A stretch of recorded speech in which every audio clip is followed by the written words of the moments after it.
جب قیامت قائم ہوگی تو جنت کا فیصلہ بھی اللہ کی رحمت کے ساتھ ہوگا۔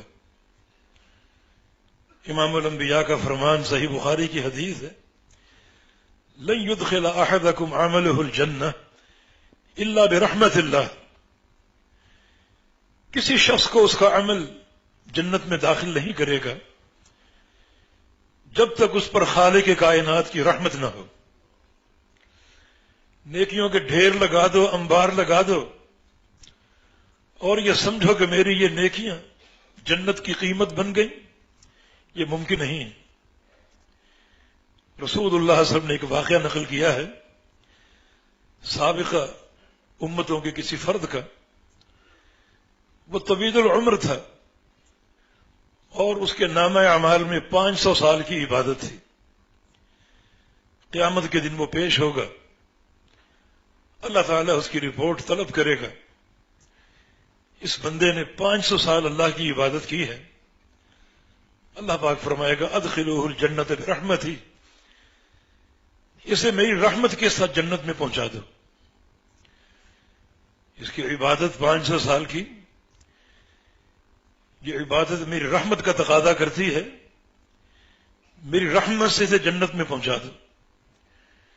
وہ بندہ بول اٹھے گا وعبادتی یا رب، یا اللہ میری عبادت کا ذکر کیوں نہیں کیا؟ 500 سال کی عبادت تھوڑی تو نہیں۔ اللہ پاک فرمائے گا ادخلوہ الجنت برحمتی، اسے میری رحمت سے جنت میں پہنچا دو۔ وہ پھر اپنی عبادت کا ذکر کرے گا۔ اللہ پاک فرمائے گا چلو تمہاری عبادت بھی تول کے دیکھ لیتے ہیں، اس کا کیا وزن بنتا ہے۔ ایک حدیث کے مطابق ایک پلڑے میں اس کی 500 سال کی عبادت ہوگی، دوسرے پلڑے میں اس کی ایک آنکھ ڈال دی جائے گی، دونوں کو تولا جائے گا تو 500 سال کی عبادت آنکھ کی نعمت کے مقابلے میں ہلکی پڑ جائے گی۔ اللہ فرمائے گا کہ تیری اس طویل عبادت نے میری دنیا کی ایک نعمت کا حق ادا نہیں کیا، اب باقی نعمتوں کا حساب دو۔ اب وہ پریشان ہو جائے گا، مجھ سے بھول ہو گئی۔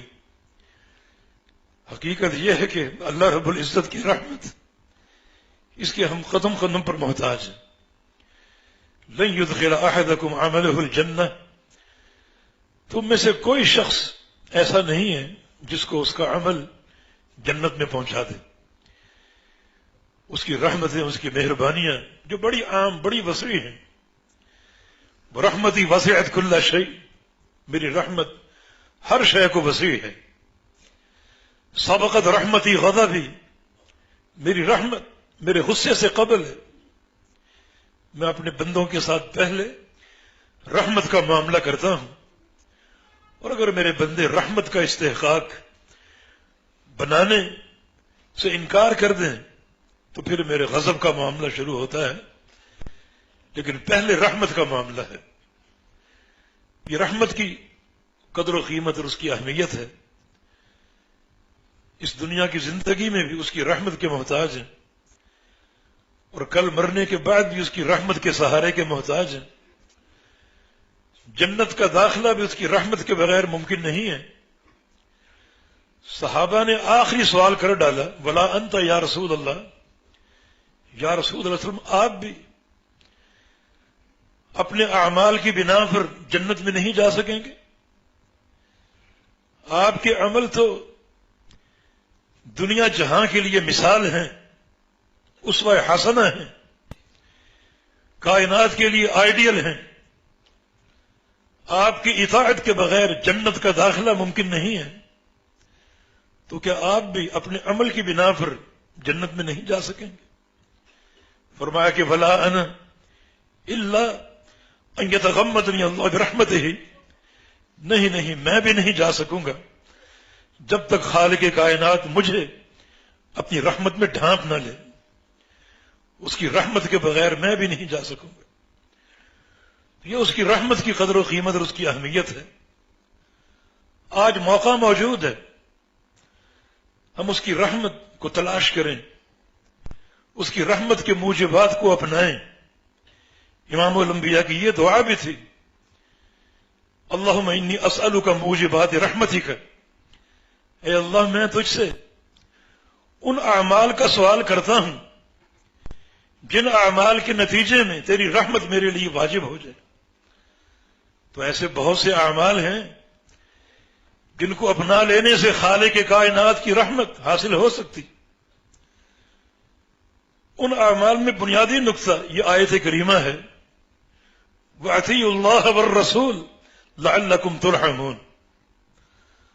اللہ کی اطاعت کرنے والے بن جاؤ اور اللہ کے رسول کی اطاعت کرنے والے بن جاؤ تاکہ تم اللہ کی رحمت کے مستحق بن سکو.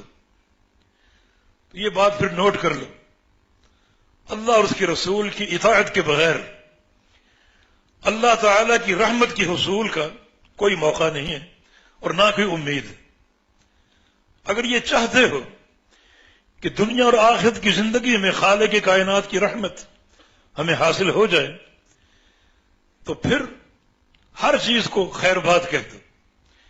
یہ برادری، یہ قوم، آباء و اجداد، باپ دادا، پیر و مرشد، ان کی غلامیاں، ان کی غلامیوں کے بندھن، ان کی غلامیوں کے طوق سارے اتار ڈالو اور خالصتاً اللہ اور اس کے رسول کی اطاعت کر لو تاکہ تم خالق کائنات کی رحمت کے مستحق بن سکو، دنیا کی زندگی میں بھی اور آخرت میں بھی.